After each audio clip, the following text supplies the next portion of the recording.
Now, what that means for Golden State, we're going to find out. They're a mystery to me a little bit. I want to see what they are at the beginning of the year and how they can hang in the West. But Brandin Podziemski is going to be, he's going to be 30 plus minutes a night for that team this year with a lot more freedom. And he already has all of the feel for the game. When you add those two things up together, I think you're going to see a guy take a big step forward.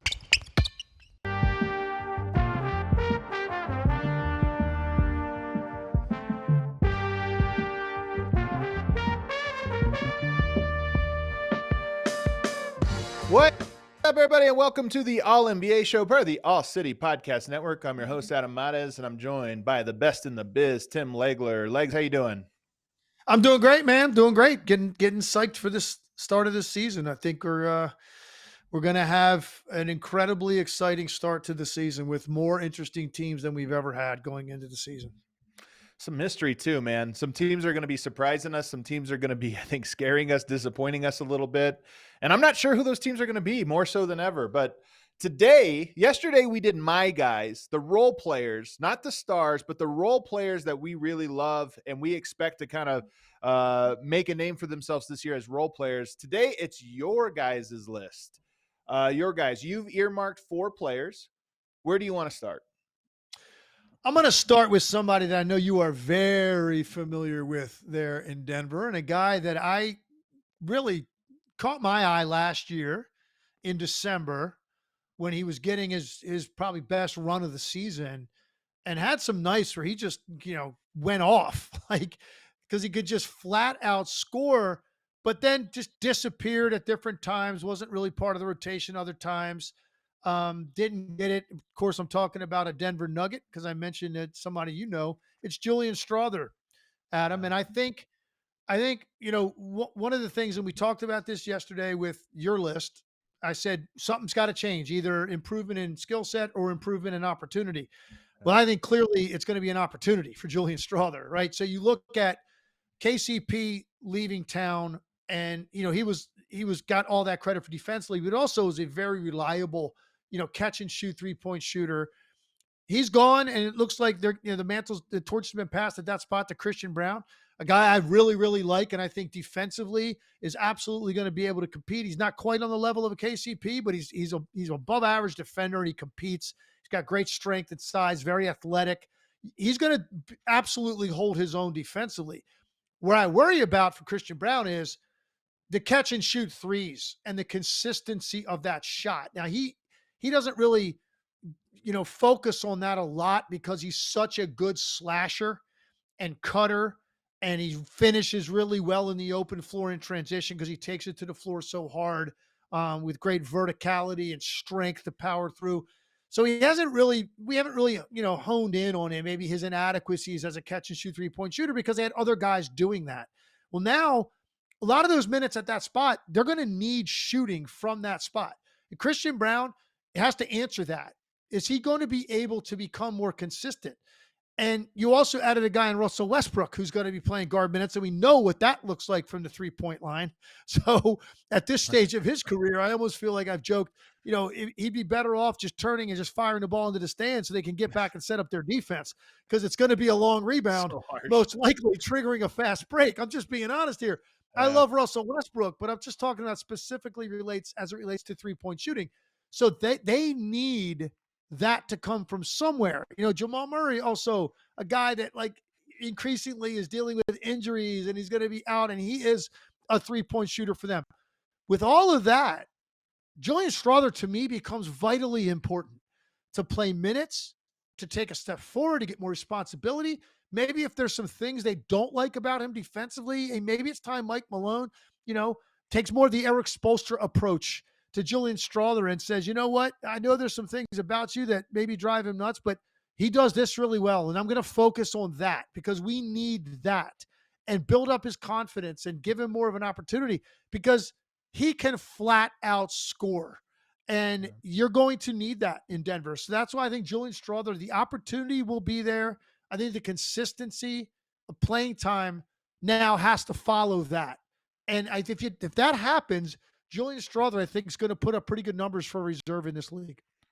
Well, I think the playing time is going to come almost as a certainty, and for two reasons. Number one, the Nuggets need it. They do not have a lot of shooting. They might be one of the worst 3-point shooting teams in the league this year, and that's a real concern for this Nuggets. Julian Strawther represents one solution to that, him playing more minutes. But number two, legs, he saw the writing on the wall. Young guy, rookie season last year. He saw that the team did not retain KCP. And he had a great quote at Media Day where he said, "When I saw that KCP was gone, I knew this is my chance. I am going to have an opportunity to play real minutes, have plays called for me, and everything else." And so what did he do? All these guys go off and work out with their trainers and different stuff. Julian Strawther said, "No, I'm going to be in Denver all summer. I'm going to work out with the Nuggets coaching staff so they see me working and so that I'm hearing what they want from me." So he spent more time in Denver than any other player on the roster, was around the coaches, and by all accounts put an enormous amount of work in. And it's paying off in preseason. He's looked great in all the games that he's played. They're running a lot of action for him. I think outside of Jokic and Porter, they might be running more plays for him. Him and Michael Porter kind of get the same plays, and they call him an equal measure. And he's getting a lot of scoring opportunities, and he's making the most of them. So I think this is a great pick. If you're betting on guys who are going to get opportunity to really improve, I think it's a phenomenal pick. He was a guy that got some opportunity when you guys had some injuries. And like I said, month of December, he played a lot of minutes in that month and had some nights where he really scored Yep. short bursts too. I mean, he strings them together. He's just a natural thinker about scoring. Like he wants to get them. He's a bucket chaser. And then I just looked it up. I was curious. How many minutes do you think Julian Strawther played after January 1st? Well, he got hurt and missed a big portion. And then when he was healthy, the team was in playoff mode. So he never got in. So I don't know. It can't be many. Little over 100, just over 100 Wow. minutes in Mostly basically garbage the time, last too, I bet. 5 months of the season. I know he did have an injury in there, but even the nights that he wasn't hurt, you saw a lot of single digit minutes, 2, 4, 5, 1, that kind of thing, which a lot of it was garbage time in games, or he just went in and a guy got in foul trouble. He gave you a few minutes, but wasn't put out there to do what he does. And I think that there's enough there. Look, it was his first year. He's 22 years old. So, that played into it to a certain extent. But I think now this is a team that's removed from their championship year. There's been some changes on their roster. I don't think anybody's looking at this team now quite the same. It's not like they got better in any significant way. And some teams at the top of the West, I think absolutely are going to make that argument. They got better. I mean, you could say that about Oklahoma City. You can say that about Dallas. You can, depending on how this trade works out in Minnesota, you can say that about Minnesota. I can definitely say that about Phoenix. Like there's a lot of teams at the top. I don't think you can say that necessarily about Denver. So where can there be something that somebody on this roster can go take advantage of it? I think Julian Strawther is the top of that list. Peyton Watson would be another guy you certainly would look at. But Julian Strawther, for me, because of his specific thing that he does well and how badly Denver needs that, it just seems like a marriage now for Julian Strawther and the Denver Nuggets to give him an opportunity out of the gate to play consistent minutes, certainly over the first couple months of the season, and let it be sink or swim for him this year. And let's find out. And I think he's going to absolutely get that opportunity. And I'm confident enough in his ability as a scorer that he's going to take advantage of it. What's interesting about him is you keep calling him a scorer, not a shooter, and I agree. What I like about him is when he was in high school, blue chip prospect, ends up going to Gonzaga, but in high school, he was a scorer, off the dribble, get to the rim, break guys down, pick and roll. He gets to Gonzaga and they say, "Hey, what we need out of you is shooting. You're a shooter now. You got to turn in a little bit more to a floor spacer, work around." And he molded his game to that and became a great off-ball player. But now with the Nuggets, so it's kind of funny. You go up a level in competition to the Nuggets, and now the Nuggets are asking him to expand it back to being a scorer. And I think he's up for it. In his last preseason game, which happened on Sunday against the Phoenix Suns, he got to the line, he got to the rim, and he made the three-point shot. And you look at that and go, that's probably one of the keys for him is to there's not a lot of spacing in Denver. Guys are going to be hugging him tight. Can you do something with that when guys are closing out hard? And I think he's a guy that you look at his handle, he has a natural confidence and a natural feel for what to do when you're attacking closeouts. Not just one step, where am I going? But okay, I need to maneuver in tight spaces to create opportunity for myself. And he's pretty good at that. Very good at that. I think that's an increased area of improvement he needs to focus on. He's got a very soft touch when he does Yep. shoot those kind of shots, which again just all gets back to the same thing. He's used to seeing the ball go in throughout Yep. his life. That's just what he does. He's not going to be phased by any defender that's in front of him or any moment. I don't think he comes off to me as a guy. We didn't see it last year because he didn't get that opportunity, but he doesn't come off as a guy to me that's going to be phased by pressure. I don't think that's going to Right. affect a Right. guy like Julian Strawther. He might have bad shooting night in a big spot. It's not going to be because his arm felt tight. He just doesn't come off that way. Right. So I think across the board, the opportunity's there, the talent is there. I think it comes together for Julian Strawther in a big way this year. I think you're right about that. I love the phrase arm gets tight too, because we were talking yesterday about like Ben Shepherd and maybe even Dyson Daniels. I think their arm gets tight, 0 for 3. And it's like, I don't know. You're right. Julian Strawther will have, 3 for 12 nights, no problem, because he's not stopping to shoot. He's taking the shots that are open. I also love his size. I mean, he's probably 6'6", 6'7", somewhere in there, has good length. And I think we jumble guys together, 6'5", 6'7". What's the difference? When I stand next to him at Nuggets practice, he's tall, he's long. And I think that adds an extra element because he's a shooting guard, not necessarily a small forward. He's a shooting guard, and he's going to be among the taller shooting guards in the NBA. It's funny you talked about guys processing the game differently when they miss their first few shots and the arm getting tight. A guy like Julian Strawther, you know what he calls like 0 for 4? I'm loose. That's That's right. that's really what guys like that, that's how they Yeah, feel. Oh, good. I yeah. got the kinks worked out now. Like my right shoulder and my right arm is loose now. I can get going. It's just not something that computes. A very, very, very small rear view window, right? Yeah. They just don't look behind them. It's all about the next shot, next opportunity. That's how he comes off to me. And I think he's gonna really have a particularly the first couple months of the season. You're going to see a big difference, I think, in their rotation with Julian Strawther. And I think he's going to deliver, man. I'm just that confident in his scoring ability. Let's move on to our next guy here, Keon Ellis. I love this pick. He was one of the guys that I cut from mine, one of the last cuts I made when I was going through mine. This is a heck of a defender. And then you look up, like he's known as an on-ball defender, play the point guard spot. And then you look up the numbers, 41.7% from 3 last year. I don't know if he's thought of as a 3-and-D guy, but in his 2 seasons, he has been that, and he does it on, on somewhat low volume. But I love this pick, and I'm curious why he made your list. Same reason of what you just described. The efficiency offensively is not something that he was known for, something you were really talking about with him. 46 from the field, 41 from the three for a backup point guard that's primarily known for defending. I mean, you kind of go, wait, what now? And I think he's going to get more confident as a guy that's going to seek out his own offense. Now they made some changes too, and DeMar DeRozan is a big piece they've added that's going to change the dynamic offensively. But I think for Keon Ellis, when you're talking about the motor that he can have with the second unit and the shots he can create for those guys, and getting some more responsibility himself to score, I think his numbers are gonna really have an uptick this year. He averaged like 5 points a game last year in 17 minutes. I think the minutes might be somewhere the same, maybe a little bit more. I think the scoring is going to improve as he gets more opportunity. He would finish the year very, very confidently and had moments where he was on the floor during very important runs for the Kings in big games. And I think that carried into the offseason. I think Mike Brown loves him. And I think you're going to see Keon Ellis be a guy that's going to, and again, when you're on good teams, you don't have to do as much to be regarded as a highly impactful guy. I think Keon Ellis is on the verge of becoming that. True.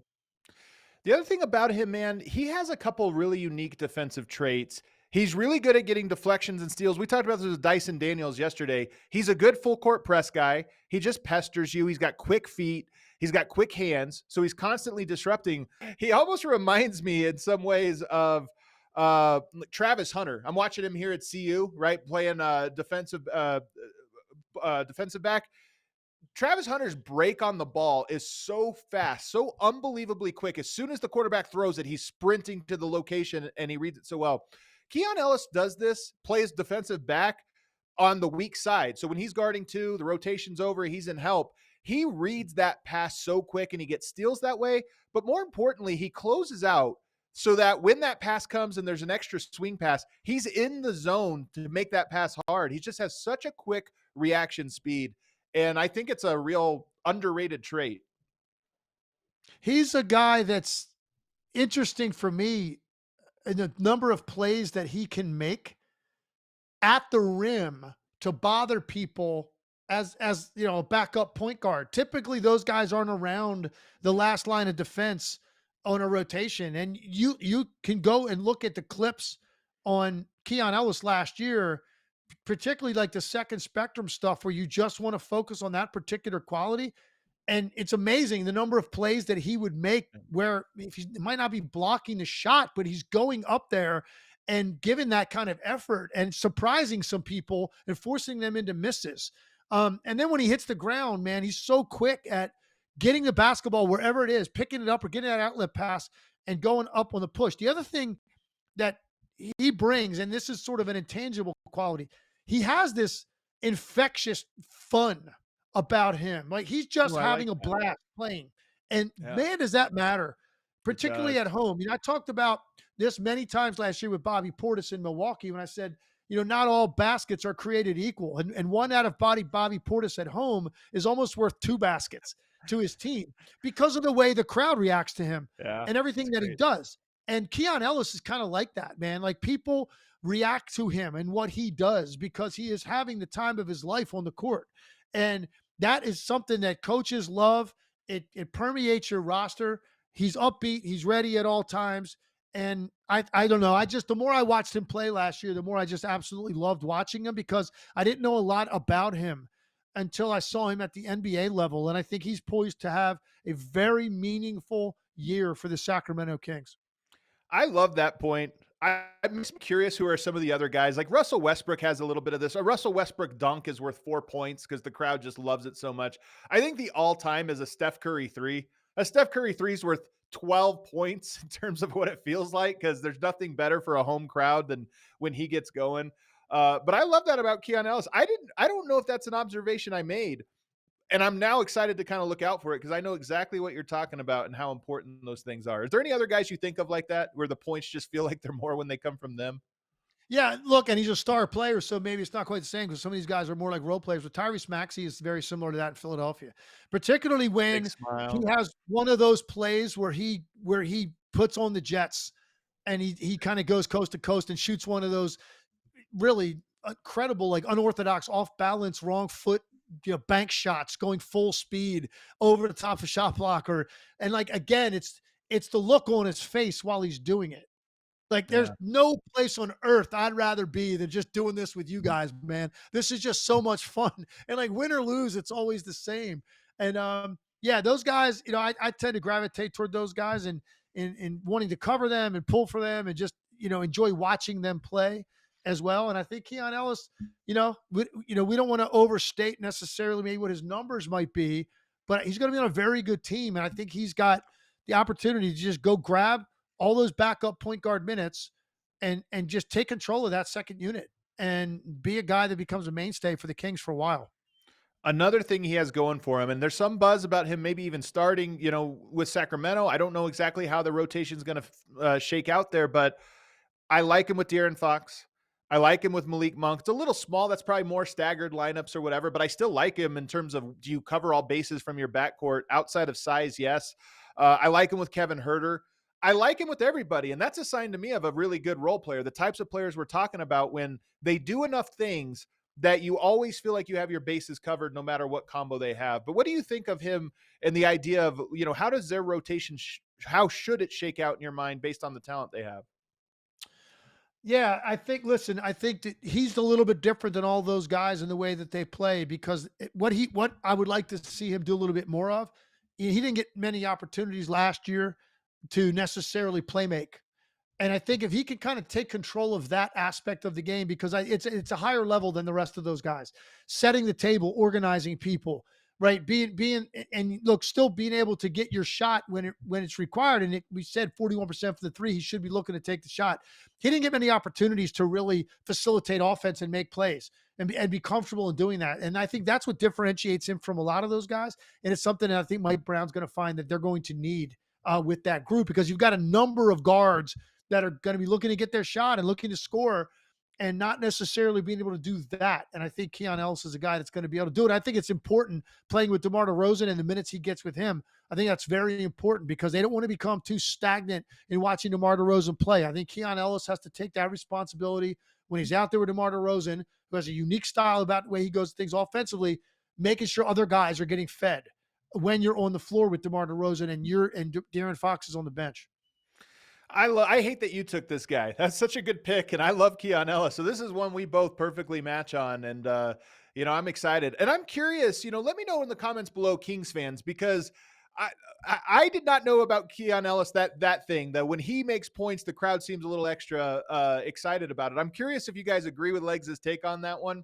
And I'm also curious, just for everybody, non-Kings fans as well, who are your guys? You see what we're talking about, role players, not stars, not breakout star candidates, but role players that you just absolutely love, who you think everybody's going to love by the end of the year. Let us know in the comments below as we head to our first break.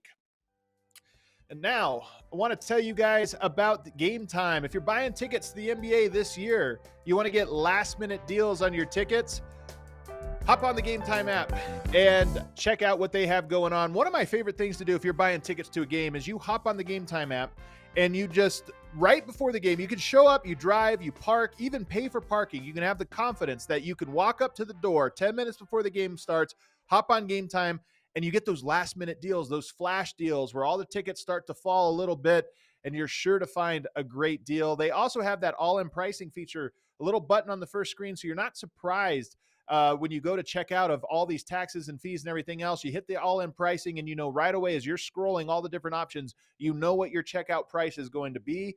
And then another way to use it, maybe you want to buy football tickets, maybe you want to see what concerts or festivals or events are in your neighborhood. Just hop on the Game Time app and it'll pull up all the different events you have so you can buy tickets right then and there. It's quick, it's easy, and like I said, they have all of those great deals. So take the guesswork out of buying NBA tickets with Game Time. Download the Game Time app, create an account, and use our promo code ALLNBA for $20 off your first purchase. Terms apply. Again, this is one way you can really support the show. You're going to be buying tickets anyway. Help out the All-NBA show. Create an account and redeem code ALLNBA for $20 off. Download Game Time today. Last-minute tickets, lowest prices guaranteed.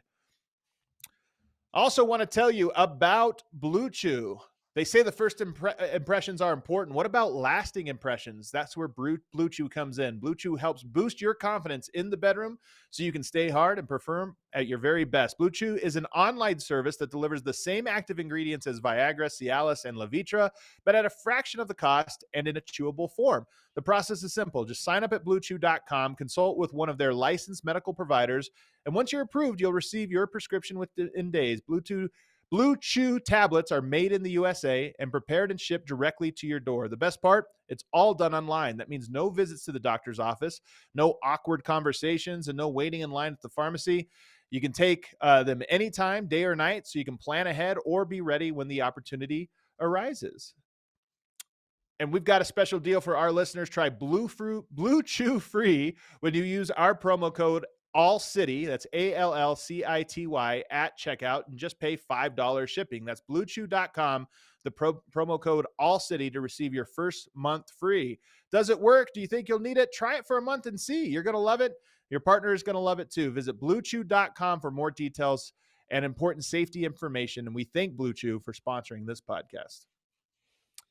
All right, back here, segment 2, and we're going over Legler's guys this year, role players that he's excited about. Again, let us know in the comments below who your guys are, your role players that you think are going to take a step forward.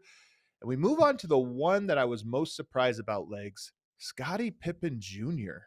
This one surprised me. All right, so before I give my spiel on this, tell me why you're surprised.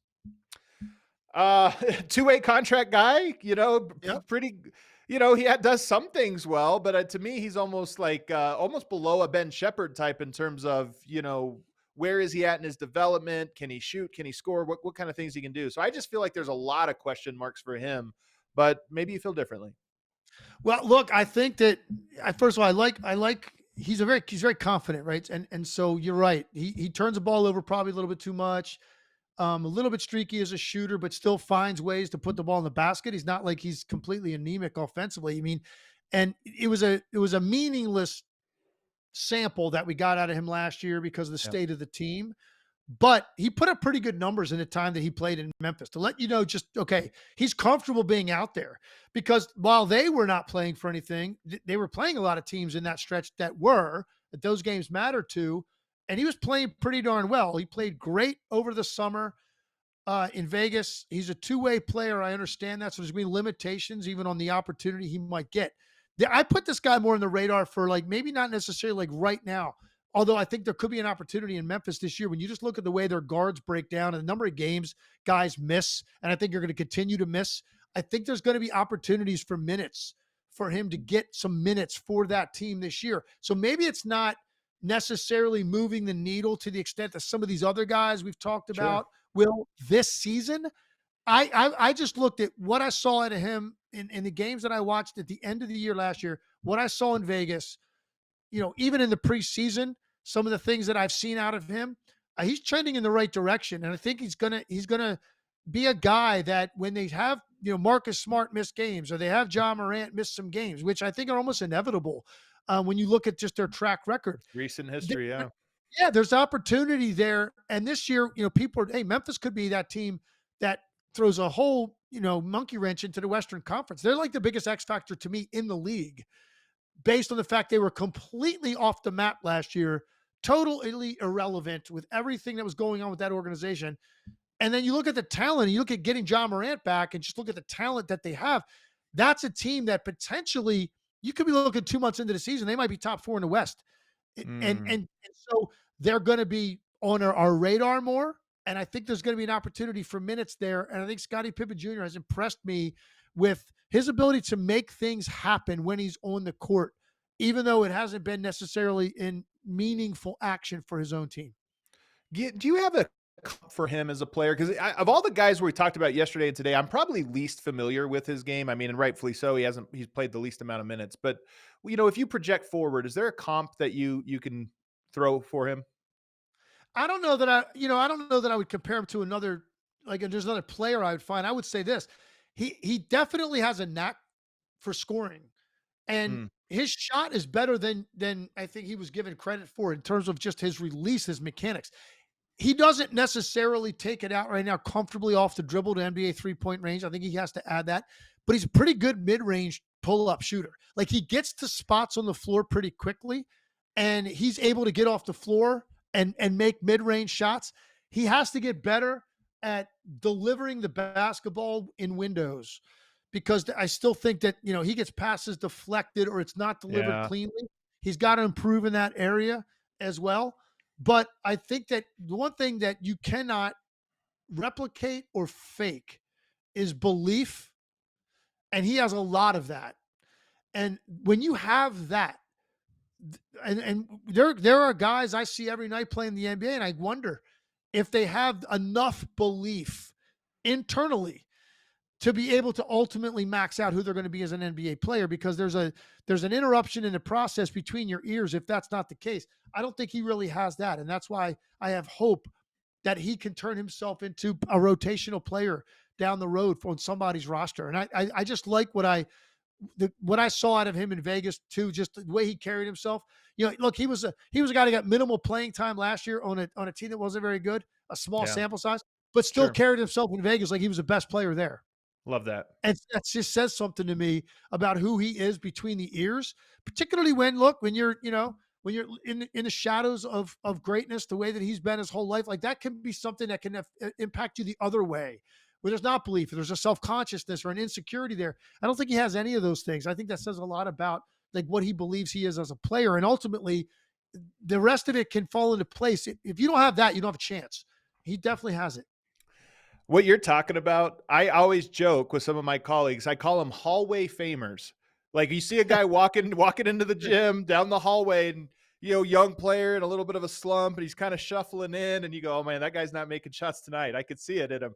And then you got other guys, they're walking in and they're floating on air, and you're like, "All right, that guy's feeling himself." So you're telling me he's a hallway famer. That's a good way to put it, man. Look, I played on teams where I knew guys that had that look and that feel the other way. and like get their number called in a timeout, coming out of a huddle, and like they're like hyperventilating because they're, because there's a play being run for them. Like, so it's like it's and look, some guys maybe struggle with it early. They can find it later. Other guys, it's innate in who they are. And look, they might still not ever make it because ultimately there's deficiencies in their game they couldn't address and they couldn't clean up. Or there's other guys I think have been victims of lack of opportunity. It took them, many teams to finally find the right coach that believed in them in the right way to unlock it. Um, he's never going to struggle with that.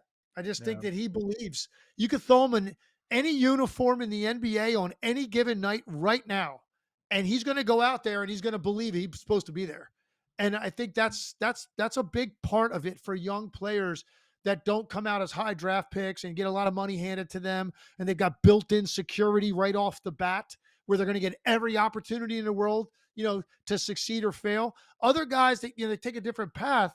It's hard to maintain that when it's a little bit of a rocky road at the start, and that's kind of what has stood out to me more than anything. His internal confidence is very high.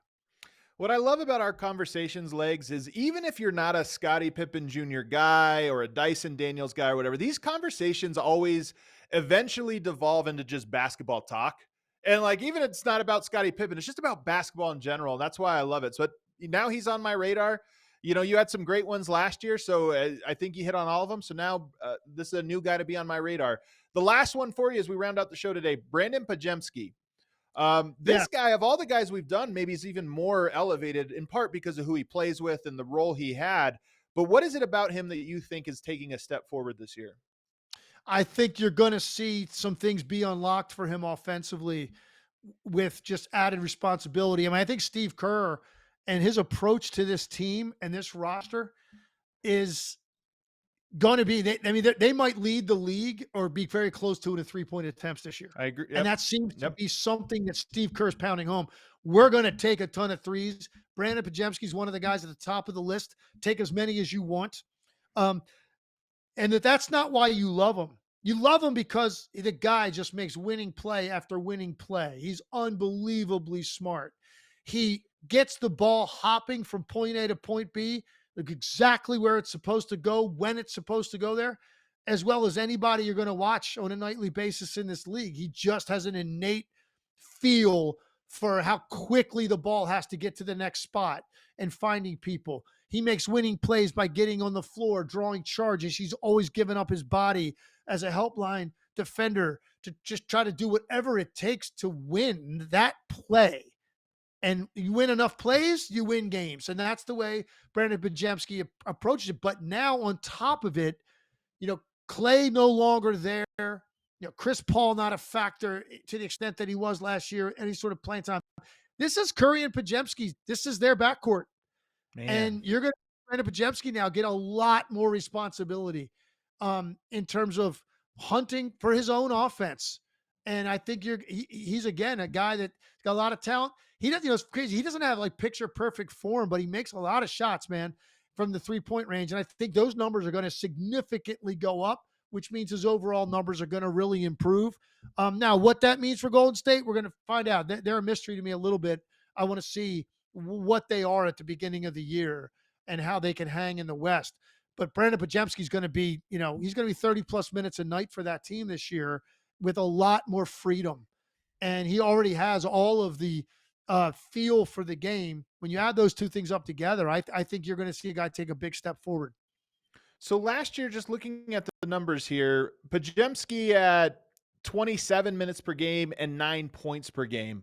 You're right that the opportunity changes. What do you think if we just take a guess at what his production looks like, what kind of point per game do you expect from him this year? I think his minutes go up to 32, 33 a game, and I think his scoring production goes up to 13, 14 a game. So Okay. that's a pretty significant leap. You add another 4 or 5 minutes a night and add 5 points a night. Like that's usually not a direct correlation minute per point. Sure. For him, I think it's going to be, because I think that so much of what he did last year in a rookie and feeling his way was about, maybe deferring. You're going to see less deference out of him this year. I think that's what I'm trying to say. Yeah. and more minutes and opportunity at that guard spot off of Steph, who just is a magnet for defensive attention. And there's just opportunities to be made. Whereas last year, maybe, especially first half of the year, you're a rookie, you're kind of feeling your way. And then second half, maybe you're a little bit more aggressive. Well, now he starts off game one in a different mindset and taking more advantage as a scorer of all that opportunity that Steph creates for you. Yeah. It's so interesting. The different, like everybody thinks about Clay, his role change, the style change. How does he fit in there? But there's the same opportunity in the other direction out Golden State, where how different are they stylistically? It is funny to think, I think they had 27 threes made in their first preseason game, which was a record of the Steph Curry era. I know that's just the preseason game, but it is wild to think you lose Klay Thompson, you get even smaller, and somehow you make more threes than you ever made before. That might be a trend with them, not because they're a better three-point shooting team than they've ever had. They clearly have had better teams, but out of necessity. To your point, they might. I mean, the Celtics are going to be hard to chase at this, but they're going to get up a lot of three-pointers, and if he takes a step like you're expecting, they're going to make a lot of three-pointers and might, not on every night, but on some nights, look like the old Warriors where you go, they made 23 threes tonight. There was just no beating them no matter what else happened. Yeah, look, he took 8 shots a game in 26, almost 27 minutes a game. 8 shots. I think you're going to see him this year. That number is going to be 11 or 12 shots a game. Yeah. And so just do the math on it. I think depending on the Warriors' success, Brandin Podziemski could be one of those guys that you might talk about, hey, most improved player, like guys that have an uptick in offensive production to that extent, as long as your team is relevant.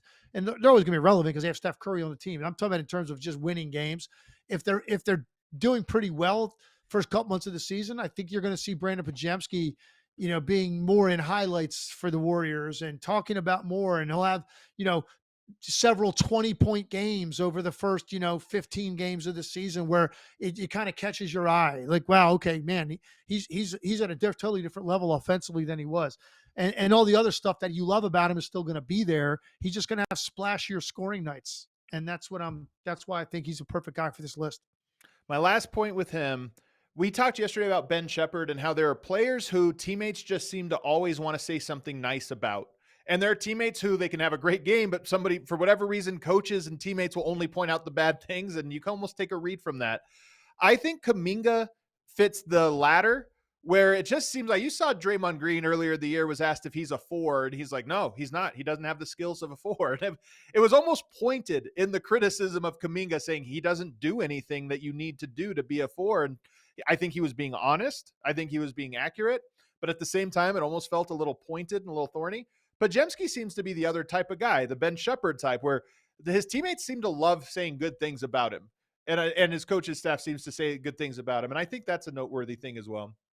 That's a very good point. And what you're really describing is guys all have that sense and pick up from, their radar is this guy's all about winning. Yeah. And right. And that's what it really comes down to. And that's something to be very important to a guy like Draymond Green, obviously. And yeah, Brandin Podziemski, same thing. You talk to any of the members of that coaching staff, you're going to hear the same things. Look, he surprised some people when he was picked by the Warriors with that pick. And I think it is now you understand why, what they saw in him and the way that they want to play. It's, they got lucky, but so did he in going to a style and a system that really appreciates and rewards playing the way that he does. I saw a tweet the other day to wrap up the show that said something like, every Hooper has that one role player they just irrationally love. That's what these last 2 episodes were about, man. Real Hoopers always have those role players that are just your guys. So let me know in the chat, who are your guys, man? They don't even have to be the right pick. You don't have to worry about being quote unquote right, about picking the next right guy. Who is your guy that you just like, I love how he plays. I love all the little things he does, and that's who I appreciate. That's what I love about this conversation. Tomorrow on the show, Thursday on the show, we're going to have Mark Stein joining us from DLLS, of course, one of the great insiders in the game. He's going to be joining the show to break down some of the topics that are going on behind the scenes, some big picture topics. Who are executives talking about, players and teams, both for good reasons and maybe for some bad reasons. I can't wait for that. But Legs, so great to be recording these with you again and talking real hoops with you again. Back in the saddle, man. It's going to come at us fast and furious. 2 great episodes to kick it off here, and I just can't wait till these games have real meaning starting opening night. But we got a lot more to talk about in the preseason first. We like the basketball talk. We hope you guys enjoy it too. And if you are enjoying it and you're new to the show, hit that subscribe button. We're doing this 4 times a week. Nobody in the biz is doing this an hour-long breakdowns of the games, the actual games that are going on in the NBA in depth. We're doing it 4 times a week live, and you can join the show by leaving comments below or joining the live chat as it's going on, throwing things at us that we'll react to. We love it, guys. Hit that like button. We'll see you on Thursday.